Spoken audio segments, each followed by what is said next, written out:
अस्सलाम वालेकुम रहमतुल्लाहि व बरकातहू। प्यारे बच्चों, हम पढ़ रहे हैं 9वीं जमात का उर्दू और हमारा मौजू है गज़ल। लास्ट क्लास में हमने फैज़ अहमद फैज़ के हालात ज़िंदगी और उनके अदबी कारनामों के बारे में पढ़ा और आज हम उनकी पहली गज़ल पढ़ेंगे।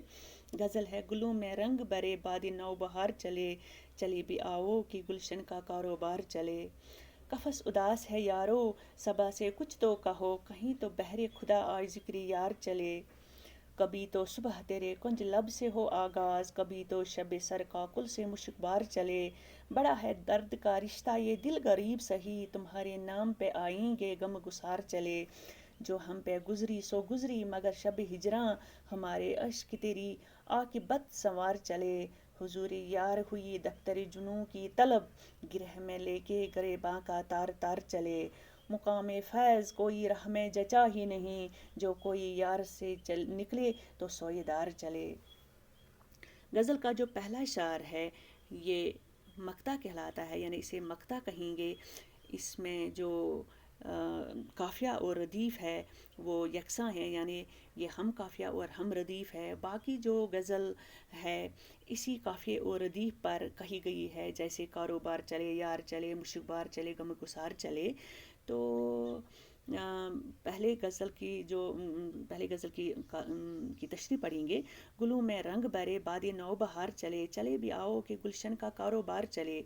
गुलों यानी फलों में, फूलों में, रंग भरना, ताजगी आना, नौ बहार यानी नए बहार की हवा, गुलशन बाग को कहेंगे, तो कारोबार तरोताज़गी को कहते हैं।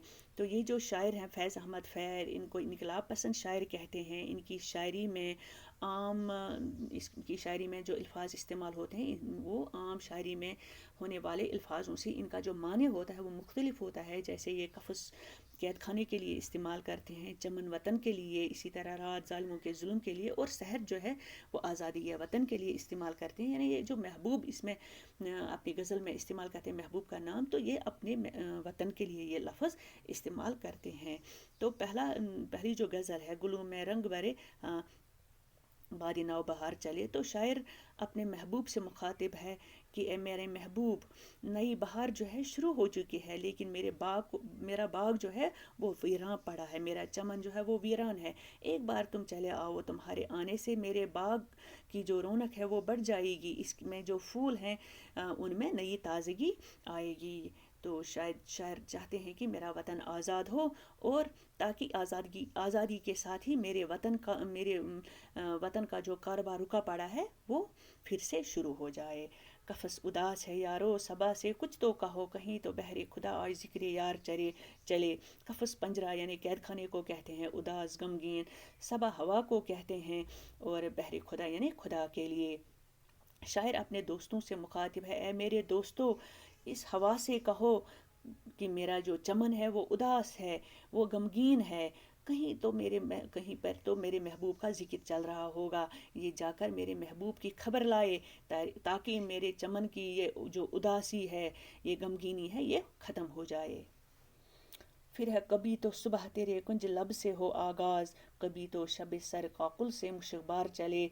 कुंज लब यानी मुस्कुराते होंठ, आगाज़ शुरुआत, शब रात को कहते हैं, सर काकुल यानी सर के जो आगे वाले बाल होते हैं कानों की तरफ से, जिन्हें जुल्फ़ें कहते हैं। तो सियाह गनी जुल्फ़ें, मुशबार यानी खुशबूदार। तो शायर क्या कहता है, शायर चाहता है कि कभी ऐसा दिन आए, कभी ऐसी शुरुआत हो दिन की, कि मैं दिन की शुरुआत कैसे करूं, अपने महबूब के मुस्कुराते हुए होंठों को देखकर। और कभी ऐसी रात हो कि मेरी जो रात हो वो मेरे महबूब की स्याह गनी जुल्फ़ों से आने वाली खुशबू से मुअत्तर हो। यानी ये अपने महबूब का वसल चाहते हैं, दीदार चाहते हैं शायर। बड़ा है दर्द का रिश्ता ये दिल गरीब सही, तुम्हारे नाम पे आएंगे गम गुसार चले। दर्द यानी दुख को कहते हैं, तो इस तरह से गरीब सीधा सादा यानी गरीब दिल, गम गुसार यानी हमदर्द। तो शायर इस शायर में फरमाते हैं, यानी अपनी बेबसी बयां करते हुए फरमाते हैं कि मेरा जो दिल है वो गरीब है, मैं गरीब हूँ, लेकिन मेरा जो ये गरीब दिल है ये महबूब की दिए हुए दर्द व गम से आबाद है। इसलिए मेरा और मेरे महबूब का एक रिश्ता अब भी बाकी है। क्यों? क्योंकि उसने जो मुझे दर्द व गम दिए हैं انہی درد و غم کا مداوا کرنے میرے جو ہمدرد ہیں وہ میرے پاس چلے آ رہے ہیں. جو ہم پہ گزری سو گزری مگر شب ہجراں، ہمارے عشق تیری عاقبت سنوار چلے. یعنی کہ شب ہجراں جدائی کی رات، عشق آنسو، عاقبت یعنی سنوارنا، ٹھیک کرنا آخرت، یعنی عاقبت سنوارنا، عاقبت یعنی آخرت کو ٹھیک کرنا. شاعر فرماتے ہیں کہ یہ جو جدائی کی راتیں، اے میرے محبوب، جدائی کی راتیں جو مجھ پر گزری، کیسی گزری یہ میرا دل ہی جانتا ہے. لیکن ان جدائی کی راتوں میں میری آنکھوں سے جو آنسو گزرے، میری آنکھوں سے جو آنسو نکلے، ان آنسوؤں نے ان آنسوؤں سے تمہارے گناہ دل گئے. اس طرح سے میں نے جو تمہاری آخرت ٹھیک کر دی. تو حضور یار ہوئی دفتر جنوں کی طلب، گرہ میں لے کے گرے باغا تار تار چلے. حضور یار یعنی محبوب کے دربار میں دفتر جنوں، پاگلوں کی طلب یعنی بلاوا، گرہ یعنی گانٹھ میں باندھ کر، گرے دامن، تار تار یعنی پھاڑنا. شاعر فرماتے ہیں کہ محبوب کے محفل میں میری طلبی ہوئی، مجھے بلایا گیا. تو جب میں چونکہ دیوانہ نہیں تھا، لیکن پھر بھی میں نے اپنے تمام تر کپڑے پھاڑ کر اپنے ساتھ لے کے محبوب کی محفل میں حاضر ہوا، تاکہ میں اپنے محبوب کو اپنی محبت کا یقین دلا سکوں.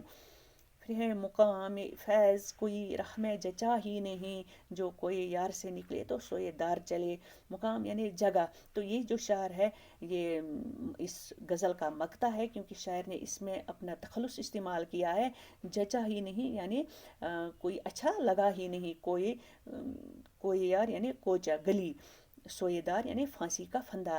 شاعر فیض احمد فیض اپنے آپ سے مخاطب ہے کہ اے فیض، محبوب کی راہ میں یعنی کہ عشق کی راہ میں مجھے کوئی منزل، مجھے کوئی جگہ پسند ہی نہیں آئی، اس لیے میں کہاں دیوانوں کی طرح بھاگا محبوب کی گلی میں، اور وہاں پر مجھے پھانسی کے پھندے پر چڑھایا گیا. یعنی کہ مجھے اپنے چمن میں کوئی جگہ پسند نہیں، کیونکہ میرے وطن میں آزادی نہیں، اس لیے میں آزادی کے لیے لڑنے نکلا، تو وہاں پر مجھے کہاں چڑھایا گیا؟ پھانسی کے پھندے پر، قید خانے میں ڈالا گیا. تو انشاءاللہ اس کے ساتھ ہی یہ غزل ختم ہوتی ہے. انشاءاللہ اگلے کلاس میں دوسری غزل کے ساتھ پھر سے ملیں گے. تب تک کے لیے اللہ حافظ.